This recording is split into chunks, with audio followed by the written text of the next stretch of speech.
सो right now मैं अपने college में खड़ा हूँ जो कि BIT मैसरा है। पिछले कुछ सालों से इसका NIRF रैंकिंग 50 के अराउंड फ्लक्चुएट करते रहा है। तो मैं इजीली कह सकता हूँ कि ये इंजीनियरिंग कॉलेज इंडिया के टॉप 50 कॉलेज में आता है, राइट। बट इमेजिन करो, तुम अगर एक JEE स्टूडेंट हो तो तुम जानते हो कि तुम दुनिया का सबसे टफ एग्जाम क्रैक करते हो, सालों की मेहनत, और फाइनली इंडिया के टॉप इंजीनियरिंग कॉलेज में तुम एंटर करना चाहते हो। और फिर ग्लोबल रैंकिंग रिलीज़ होती है, दुनिया कहती है आपका इंडिया का बेस्ट कॉलेज वर्ल्ड के टॉप 100 में भी नहीं आता। तो सच कौन बोल रहा है, NIRF या QS? या फिर हम लोग रैंकिंग के पीछे का रूट लॉजिक मिस कर रहे हैं? चलो फिर सिस्टम डिकोड करते हैं।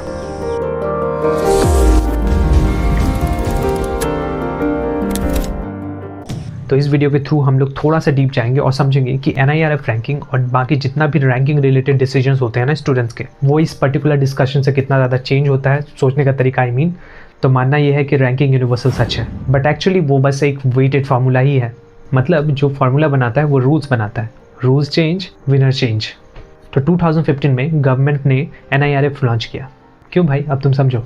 ग्लोबल लिस्ट में इंडियन कॉलेजेस गायब थे, बट NIRF का एम दुनिया को इम्प्रेस करना नहीं था। कोर लॉजिक ये समझ सकते हैं कि क्या ये college India specific problem solve कर पा रहा है या नहीं। तो बेसिकली NIRF के 5 पिलर्स है। अब 100% वेटेज में अगर कंट्रीब्यूशन समझा जाए तो देखो ये ऐसे है। Teaching and resources 30%, research and professional practice 30%, graduation outcomes 20%, outreach and inclusivity 10%, perception 10%। Faculty कैसी है, टीचर स्टूडेंट रेशियो कैसा है, कितने पेटेंट्स फाइल हुए, इंडिया के स्केल पे क्वालिटी पब्लिकेशंस कितने हैं, प्लेसमेंट्स कैसे लग रहे हैं, हायर स्टडीज़ में कितने गए, रीजनल डाइवर्सिटी कितनी है, वुमेन और इकोनॉमिकली वीकर स्टूडेंट्स का परसेंटेज क्या है, और लास्टली 10% इसके लिए भी है कि एम्प्लॉयज़ और पब्लिक उस कॉलेज को कैसा मानते हैं। तो ये इंपॉर्टेंट चीज़ ध्यान से समझो कि NIRF ये नहीं पूछ रहा कि क्या ये कॉलेज पर्टिकुलरली दुनिया चेंज कर रहा, वो सिर्फ ये पूछ रहा कि इंडियन इकोसिस्टम में ये कॉलेज इफेक्टिवली कंट्रीब्यूट कर रहा है या नहीं। अब समझो QS जैसे ग्लोबल रैंकिंग का गेम अलग है। इनको आपके 2 करोड़ प्लेसमेंट से फ़र्क नहीं पड़ता। ये मेजर करती है ग्लोबल इन्फ्लुएंस। इनके पूरे मैट्रिक में बड़ा कंट्रीब्यूशन रिसर्च साइटेशंस का है। तो अगर IIT का प्रोफेसर पेपर लिखता है और वो सिर्फ इंडिया में पढ़ा जाता है तो उसका ग्लोबल इन्फ्लुएंस ना कम है। एग्जाम्पल के तौर पे MIT का पेपर पूरा दुनिया साइट करता है, वो है ग्लोबल इम्पैक्ट। बाकी मैट्रिक्स, इंटरनेशनल फैकल्टी कितनी है, फॉरेन स्टूडेंट्स कितने हैं, ग्लोबल कोलैबोरेशन कैसा है। और इस बात से बहुत लोग एग्री भी करेंगे कि हमारा इंडियन इकोसिस्टम एक क्लोज डोमेस्टिक लूप है। इंडिया के टॉप कॉलेजेस को ही देखिए, स्टूडेंट्स अपने आजू बाजू कितना ही फॉरेन एक्सपोजर को देखते हैं।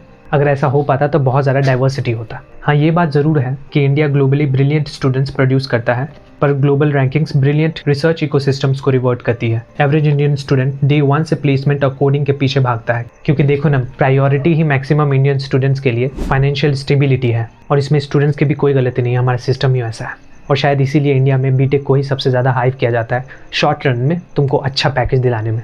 अब बहुत इंपॉर्टेंट चीज़ समझो, ग्लोबल रैंकिंग्स भी परफेक्ट नहीं है। और ये कैसे बोल रहा हूँ मैं, यहाँ अप्लाई होता है गुडहार्ट्स लॉ, जो कहता है when a measure becomes a target it ceases to be a good major.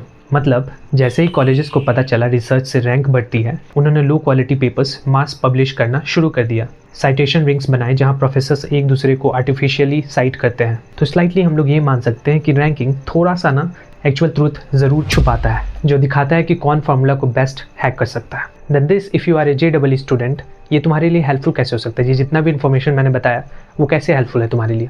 तो बात समझो, एक कॉलेज इसका ग्लोबल रैंक 150 ही क्यों ना हो, बट फॉर एग्जाम्पल अगर उसका स्टार्टअप कल्चर तुम्हारे गोल से मैच करता है, एग्जैक्टली मैच करता है, और वो कॉलेज इस मामले में अनबीटेबल हो, तो वही तुम्हारे लिए रैंक 1 है। मेरे दोस्त, इस बात को समझो। और as a student, as a knowledge receiver, ये तुम्हें देखना है कि तुम्हें उस कॉलेज से पर्टिकुलरली क्या चाहिए। तो क्या समझे, सिस्टम पे थोड़ा सा पर्दा तो है।